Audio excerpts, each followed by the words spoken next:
Olá, pessoal. Vamos continuar a leitura do livro A Epístola de Paulo aos Colossenses, dos nossos irmãos João Penise e Brian, publicada pela editora Vida Cristã. Vamos iniciar hoje o capítulo 14, que fala sobre uma vida de oração e bom procedimento, que corresponde a Colossenses 4, de 2 a 6. E diz o seguinte: abre aspas, Senhor, ensina-nos a orar, fecha aspas. Quando os discípulos fizeram este pedido a Jesus, em Lucas 11:1, o grande mestre lhe ensinou entre aspas, o Pai Nosso. Depois levou os 9 versículos seguintes para encorajá-los a pensar, perseverar em oração. Não é tanto a falta de capacidade que estorva nossas orações, quanto a falta de persistência. Somos impacientes e queremos respostas às nossas súplicas dentro de um prazo fixo e curto. Também muitas vezes pensamos que nossas próprias forças são suficientes para conseguir o que queremos na vida e questionamos a necessidade da oração. Aprendamos a perseverar em oração. Cristo prometeu, abre aspas, pois todo o que pede recebe, o que busca encontra, e o que bate, abrir-se-lhe-á. Fecha aspas. Lucas 10, 11, 10. Lucas 11, 10. De maneira semelhante, a exortação principal do apóstolo Paulo no versículo 2 acha-se na palavra, entre aspas, perseverai.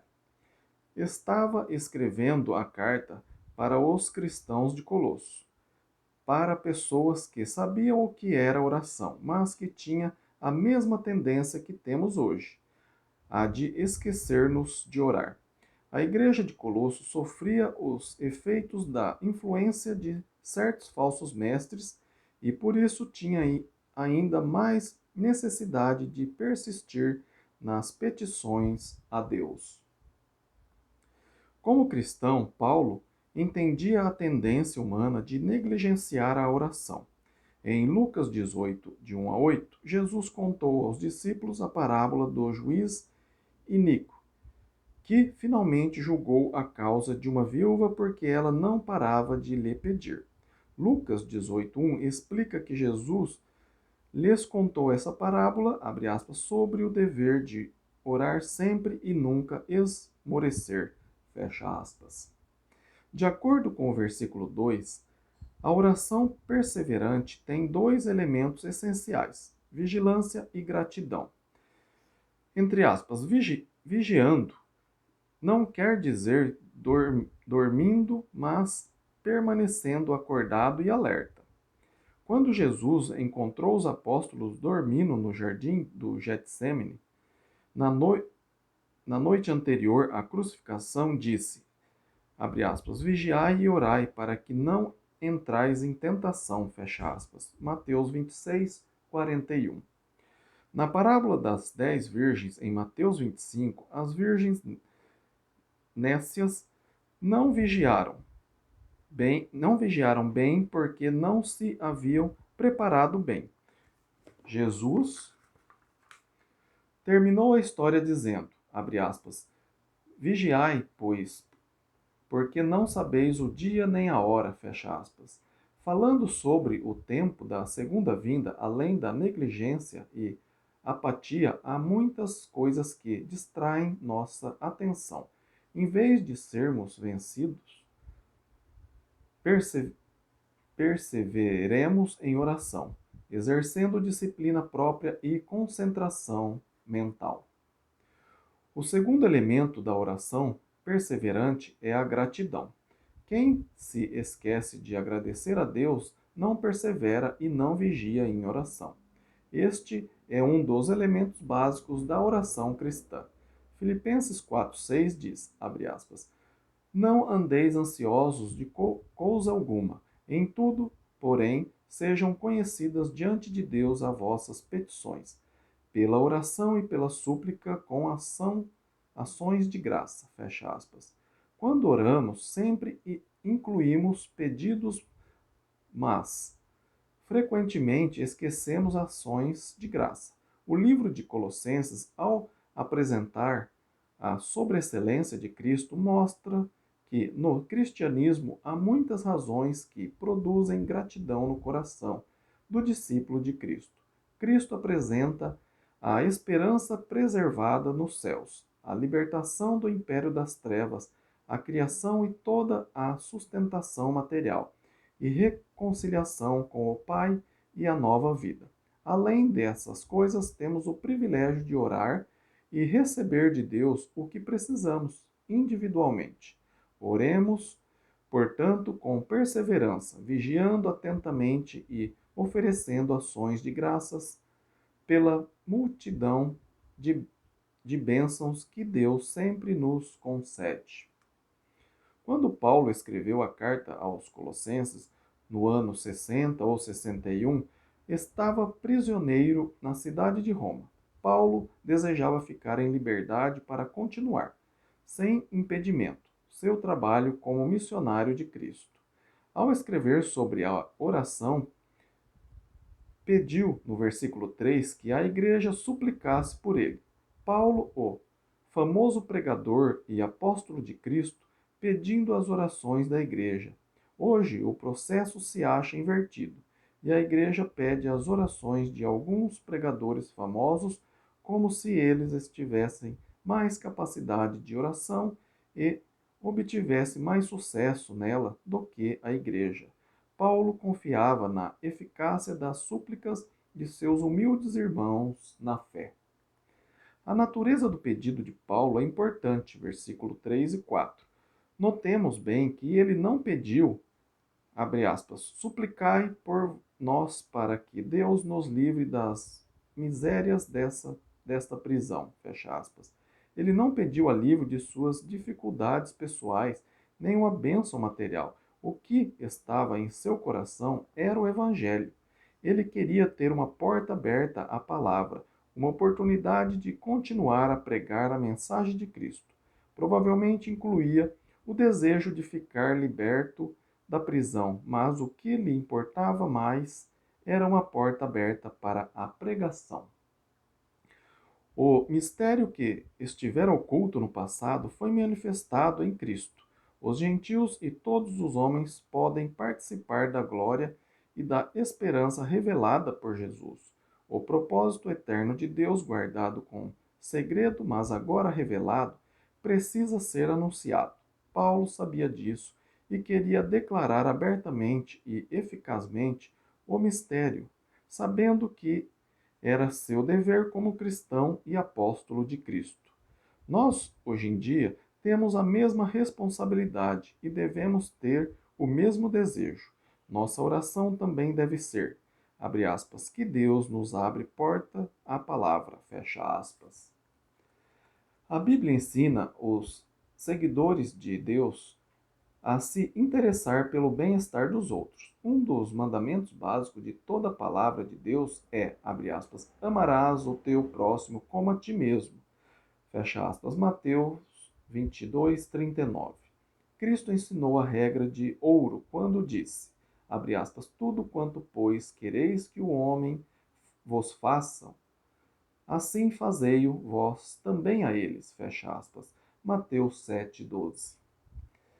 Nos versículos 5 e 6, encontramos mais uma passagem bíblica que exorta os discípulos de Cristo a sentir-se responsável pela influência que exercem sobre os outros. Abre aspas, os que são de fora, fecha aspas, quer dizer aqueles que não são cristãos e que não fazem parte da casa de Deus. Nesses dois versículos, há 3 mandamentos sobre o comportamento dos cristãos diante dos de fora.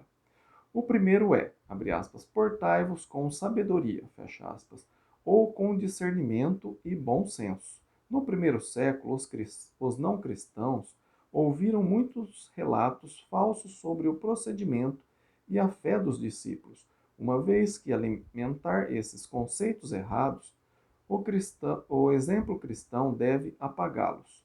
As pessoas que não leem a Bíblia e não são membros da igreja não conhece os princípios do cristianismo. A fé tão sublime e cheia de significado para os cristãos, nada significa para a grande maioria das pessoas. Os que estão de fora não sabem o que o cristianismo é.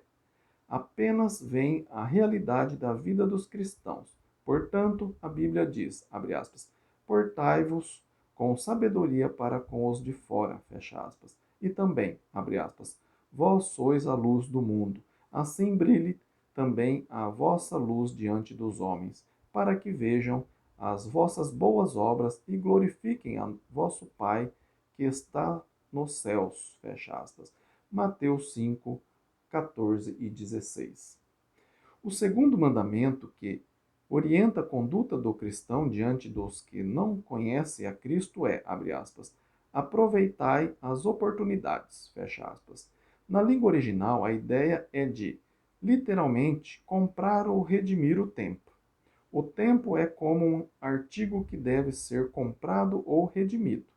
Devemos saber usar da melhor maneira todas as circunstâncias, porque nosso tempo é muito limitado. Veja também Efésios 5, 15 e 16. Não percamos, então, nenhuma oportunidade de conduzir-nos bem diante dos descrentes, de dar bom exemplo e de oferecer-lhes a, abre aspas, pérola de grande valor, fecha aspas. No versículo 6, encontramos o terceiro mandamento sobre o comportamento do cristão no mundo.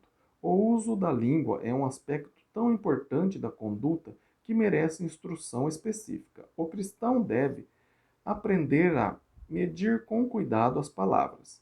A conversa deve ser sempre agradável e amável, demonstrando graça e benignidade para com os que são de fora.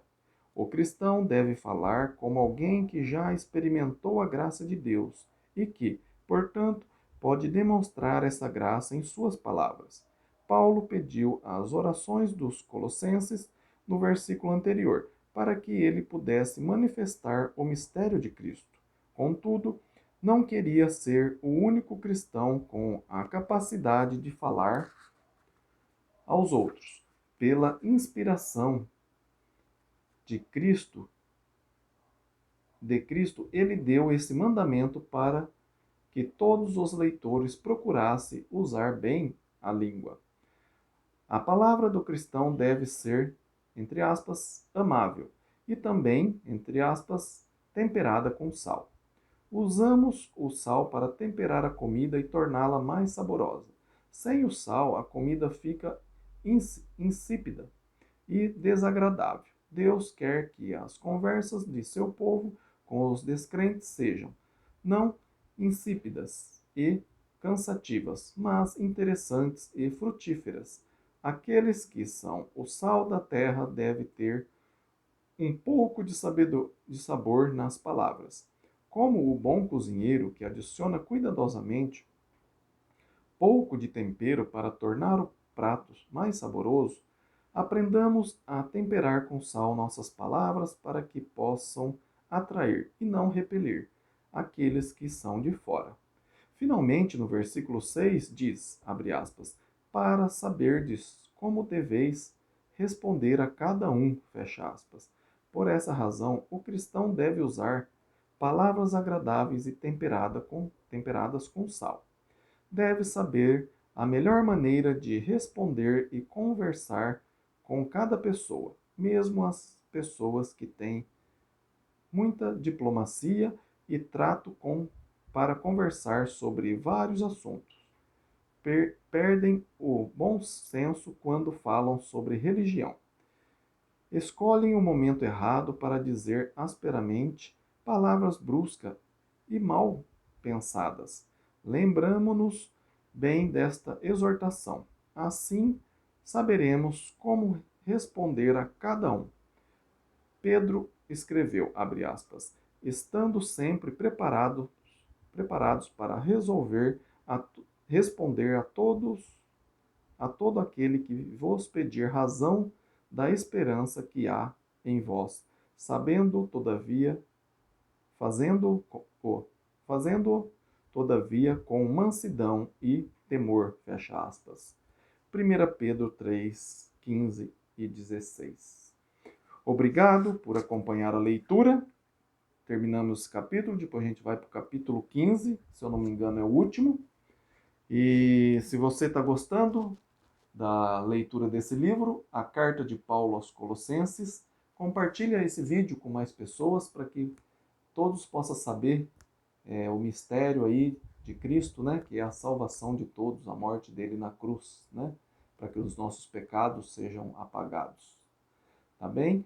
E se você tem alguma dúvida aí sobre a Bíblia, escreva para mim. Meu e-mail está aí na descrição do vídeo, ronaldozm@gmail.com. Terei o maior prazer de sentar e estudar a Bíblia com você. Se você mora longe, a gente hoje pode fazer isso também pelo celular, tá bem? Se você não é inscrito no canal, se inscreva no canal. Se você gostou do vídeo, deixa um like aí, tá bem? Fiquem com Deus e até o próximo vídeo. Amém?